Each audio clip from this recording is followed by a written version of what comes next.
Pemirsa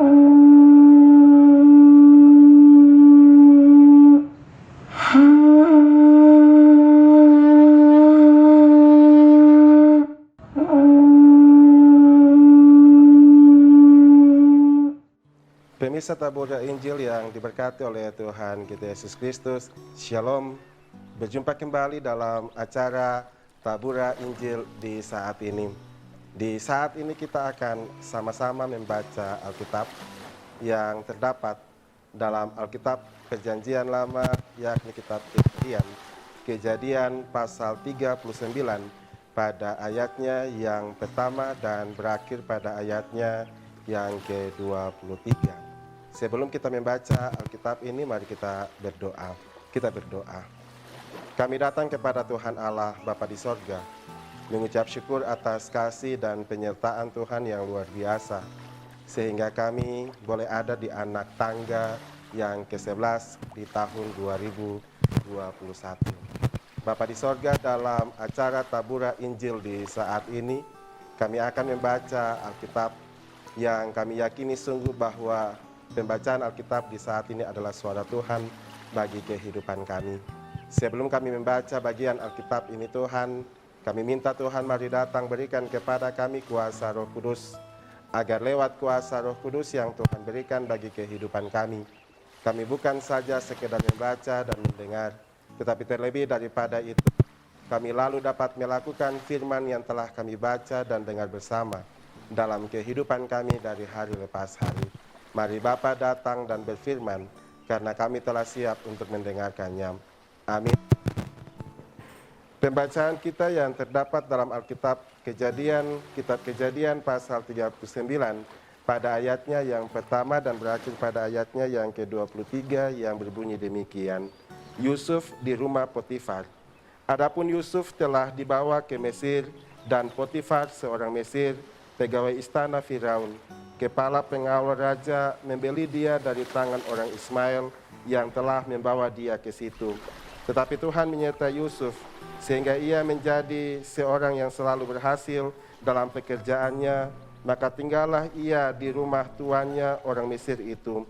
Setelah dilihat oleh tuannya bahwa Yusuf disertai Tuhan dan bahwa Tuhan membuat berhasil segala sesuatu yang dikerjakannya, maka Yusuf mendapat kasih tuannya dan ia boleh melayani dia. Kepada Yusuf diberikannya kuasa atas rumahnya, dan segala miliknya diserahkannya kepada kekuasaan Yusuf. Sejak ia memberikan kuasa dalam rumahnya dan atas segala miliknya kepada Yusuf, Tuhan memberkati rumah orang Mesir itu karena Yusuf, sehingga berkat Tuhan ada atas segala miliknya, baik yang di rumah maupun yang di ladang. Segala miliknya diserahkannya pada kekuasaan Yusuf, dan dengan bantuan Yusuf, ia tidak usah lagi mengatur apa-apapun selain dari makanannya sendiri. Adapun Yusuf itu manis sikapnya dan elok parasnya. Selang beberapa waktu istri tuannya memandang Yusuf dengan birahi, lalu katanya, "Marilah tidur dengan aku." Tetapi Yusuf menolak dan berkata kepada istri tuannya itu, "Dengan bantuanku, tuanku itu tidak lagi mengatur apa yang ada di rumah ini, dan ia telah menyerahkan segala miliknya pada kekuasaanku. Bahkan di rumah ini ia tidak lebih besar kuasanya daripadaku, dan tiada yang tidak diserahkannya kepadaku selain daripada engkau. Sebab engkau istrinya, bagaimanakah mungkin aku melakukan kejahatan yang besar ini dan berbuat dosa terhadap Allah?" Walaupun dari hari ke hari perempuan itu membujuk Yusuf, Yusuf tidak mendengarkan bujukannya itu untuk tidur di sisinya dan bersetubuh dengan dia. Pada suatu hari masuklah Yusuf ke dalam rumah untuk melakukan pekerjaannya, sedang dari seisi rumah itu seorang pun tidak ada di rumah. Lalu perempuan itu memegang baju Yusuf sambil berkata, "Marilah tidur dengan aku." Tetapi Yusuf meninggalkan bajunya di tangan perempuan itu dan lari keluar. Ketika dilihat perempuan itu bahwa Yusuf meninggalkan bajunya dalam tangannya dan telah lari keluar, dipanggilnya seisi rumah itu. Lalu katanya kepada mereka, "Lihat, dibawanya kemari seorang Ibrani, supaya orang ini dapat mempermainkan kita. Orang ini mendekati aku untuk tidur dengan aku, tetapi aku berteriak-teriak dengan suara keras. Dan ketika didengarnya bahwa aku berteriak sekeras-kerasnya, Ditinggalkannya lah bajunya padaku, lalu ia lari keluar. Juga ditaruhnya baju Yusuf itu di sisinya, sampai tuan rumah pulang. Perkataan itu jugalah yang diceritakan perempuan itu kepada Potifar, katanya, hamba orang Ibrani yang kau bawa kemari itu datang kepadaku untuk mempermainkan aku. Tetapi ketika aku berteriak sekeras-kerasnya, ditinggalkannya bajunya padaku, lalu ia lari keluar. Baru saja didengar oleh tuannya perkataan yang diceritakan istrinya kepadanya. Begitulah aku diperlakukan oleh hambamu itu. Maka bangkitlah amarahnya. Lalu Yusuf ditangkap oleh tuannya dan dimasukkan ke dalam penjara, tempat tahanan-tahanan raja dikurung. Demikianlah Yusuf dipenjarakan di sana. Tetapi Tuhan menyertai Yusuf dan melimpahkan kasih setianya kepadanya, dan membuat Yusuf kesayangan bagi kepala penjara itu. Sebab itu kepala penjara mempercayakan semua tahanan dalam penjara itu kepada Yusuf, dan segala pekerjaan yang harus dilakukan di situ, dialah yang mengurusnya. Dan kepala penjara tidak mencampuri segala yang dipercayakannya kepada Yusuf, karena Tuhan menyertai dia, dan apa yang dikerjakannya dibuat Tuhan berhasil. Demikianlah firman Tuhan di saat ini. Pemirsa Tabura Injil yang diberkati oleh Tuhan kita Yesus Kristus, kita telah sama-sama membaca Alkitab yang terdapat dalam Alkitab Perjanjian Lama, yakni kitab Kejadian pasal 39 pada ayatnya yang pertama dan berakhir pada ayatnya yang ke-23. Dan tema renungan kita di saat ini adalah kasih setia Tuhan melampaui keadaan kita. Kasih setia Tuhan melampaui keadaan kita. Pemirsa Tabura Injil yang diberkati oleh Tuhan kita Yesus Kristus, kisah seorang tokoh yang bernama Yusuf pasti tidaklah asing lagi di pendengaran kita. Alkitab mengkisahkan tentang perjalanan hidup Yusuf yang hari-harinya penuh diwarnai dengan berbagai pergumulan yang sangat berat. Saudaranya sendiri, tanpa sepengetahuan ayah mereka, telah menjual Yusuf sebagai budak kepada orang Mesir. Di rumah orang Mesir, ia difitnah oleh istri Potifar, yang akhirnya memaksa Yusuf mendekam di penjara. Meski melewati berbagai ujian hidup, Yusuf senantiasa disertai oleh Tuhan. Pemirsa Tabura Injil yang diberkati oleh Tuhan kita Yesus Kristus, Yusuf adalah anak dari Yakub. Yusuf juga adalah anak yang dikasihi melebihi saudara-saudaranya oleh Yakub. Yusuf begitu diperhatikan oleh ayahnya, sampai-sampai Yusuf dibuatkan jubah yang maha indah.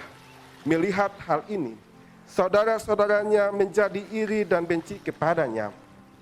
Rasa benci dan iri saudaranya ini membuat mereka sepakat untuk menjual Yusuf, sampai akhirnya ia ada pada rumah Potifar, seorang Mesir, pegawai istana Firaun. Di rumah Potifar, Tuhan selalu menyertai pekerjaan Yusuf, sehingga ia selalu berhasil dalam pekerjaannya.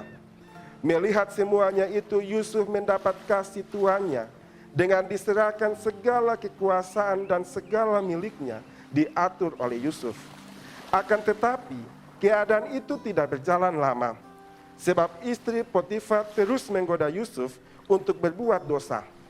Namun Yusuf tidak menanggapinya sampai pada akhirnya Yusuf dijebak dan kemudian dipenjarakan atas kesaksian yang tidak benar oleh istri Potifar. Pemirsa Tabura Injil yang diberkati oleh Tuhan kita Yesus Kristus, kasih setia Tuhan selalu menyertai setiap orang yang taat melakukan kehendaknya, dan ini sekali lagi dirasakan oleh Yusuf. Di dalam penjara pun kasih setia Tuhan terus menyertai Yusuf. Dari firman Tuhan di saat ini, kita belajar bahwa kasih setia Tuhan melampaui seluruh keadaan hidup kita. Walaupun kita tidak taat dan setia kepada Tuhan, tetapi Tuhan tetap taat dan setia kepada kita. Kasih setia Tuhan sangat besar, dan kasih setianya akan terus menyertai kehidupan setiap orang yang berpegang pada perintah-perintahnya. Menurut sikap hidup kita, kita hidup menurut kehendaknya, dan terus mempercayakan hidup ini hanya pada Tuhan. Kalau Yusuf terus disertai Tuhan dalam setiap keadaan hidupnya, bahkan selalu dibuat berhasil seluruh pekerjaannya oleh Allah, maka kita pun juga akan merasakan dan menikmati hal yang sama. Tetap teguhkan iman percaya kita kepada Tuhan. Dengan begitu, kita terus melakukan kehendak-Nya di dalam hidup kita, maka kita tetap akan mendapat berkat sukacita yang berasal daripada Tuhan. Tuhan Yesus memberkati kita sekalian. Amin. Pemirsa Tabura Injil yang diberkati oleh Tuhan kita Yesus Kristus, mari kita berdoa. Kita berdoa. Segala pujian, syukur, hormat, dan sembah kami persembahkan kepada Allah Bapa di sorga yang punya hidup ini. Kami terus bersyukur kepada Tuhan atas kasih dan penyertaan Tuhan, sehingga kami boleh ada dan menikmati hidup dan berkat sampai dengan saat ini. Dalam Tabura Injil di saat ini Tuhan, kami telah membaca Alkitab. Kami mohon Tuhan, mari datang berikan kepada kami kuasa Roh Kudus, agar kami mampu melakukan semua yang menjadi kehendak Tuhan dalam kehidupan kami dari hari lepas hari. Kami terus mau belajar dari firman-Mu, dan kami percaya bahwa Tuhan Allah tetap menyertai dan memberkati setiap langkah-langkah hidup kami. Berkati semua pemirsa Tabura Injil yang berada di mana-mana sekalipun, yang ada dalam keadaan sakit maupun sehat. Kami terus diberkati oleh Tuhan. Bapa di sorga, ini doa kami. Kami percaya bahwa doa dan pergumulan kami akan dijawab oleh Tuhan tepat pada waktunya. Karena kami naikkan doa ini bukan dengan nama lain, tapi dengan nama anak Yesus Kristus Tuhan, dan Juru Selamat penyelamat kehidupan kami. Terpuji-pujilah nama Tuhan, kini dan selamanya. Amin. Demikianlah renungan Tabura Injil di saat ini. Terus saksikan program Tabura Injil Klasis Yapen Selatan di setiap harinya. Tuhan Yesus memberkati sekalian kita. Shalom.